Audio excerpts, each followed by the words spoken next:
شرک کسے کہتے ہیں اس کو ہم سمجھنے کی کوشش کرتے ہیں۔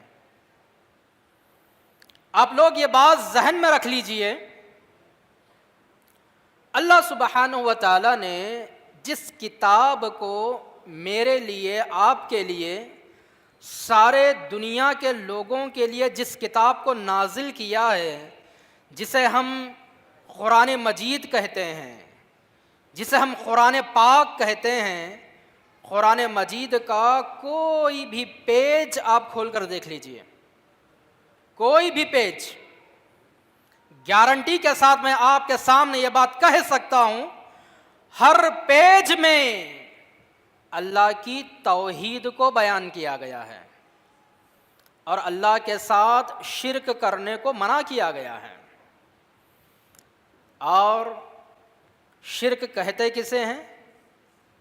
جو کام اللہ کے لیے ہم لوگوں کو کرنا ہے، اگر وہ کام ہم غیر اللہ کے لیے کرتے ہیں تو اس کو شرک کہا جاتا ہے۔ ایک موٹی بات۔ اب اللہ کون ہے؟ ہمیں پیدا کرنے والا۔ اللہ کون ہے؟ اس دنیا کو پیدا کرنے والا۔ اللہ کون ہے؟ اس سارے جہاں کو چلانے والا۔ اب اللہ تعالیٰ کے علاوہ جتنی بھی چیزیں اس دنیا میں ہیں، سب کو غیر اللہ کہا جاتا ہے۔ غیر اللہ،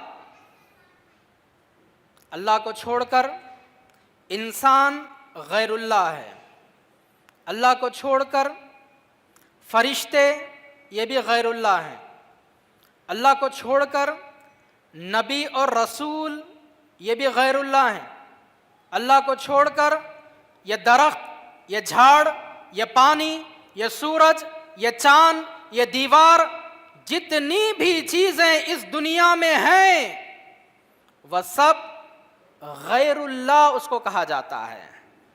تو میں نے شرک کے بارے میں ایک موٹی بات آپ کے سامنے کہی کہ اللہ کے لیے جو کام ہم کو کرنا ہے، وہ کام اگر ہم غیر اللہ کے لیے کرتے ہیں تو اسی کو شرک کہا جاتا ہے۔ مثال کے طور پر ادب کے ساتھ کھڑا ہونا صرف اللہ کے لیے ہے، اگر ہم غیر اللہ کے سامنے ہاتھ باندھ کر ادب کے ساتھ کھڑے ہوتے ہیں یہ بھی شرک ہے۔ سجدہ کرنا صرف اللہ کے لیے خاص ہے، اللہ ہی کو کرنا ہے۔ اب اللہ کے علاوہ کسی غیر اللہ کو ہم سجدہ کرتے ہیں، چاہے ہم کسی جھاڑ اور درخت کو سجدہ کر رہے ہیں، چاہے ہم کسی مورتی کو سجدہ کر رہے ہیں، چاہے ہم کسی خبر کو سجدہ کر رہے ہیں، چاہے ہم کسی بزرگ کو سجدہ کر رہے ہیں، یہاں تک کہ کسی رسول اور پیغمبر کو بھی اگر سجدہ کیا جاتا ہے تو یہ بھی شرک ہے۔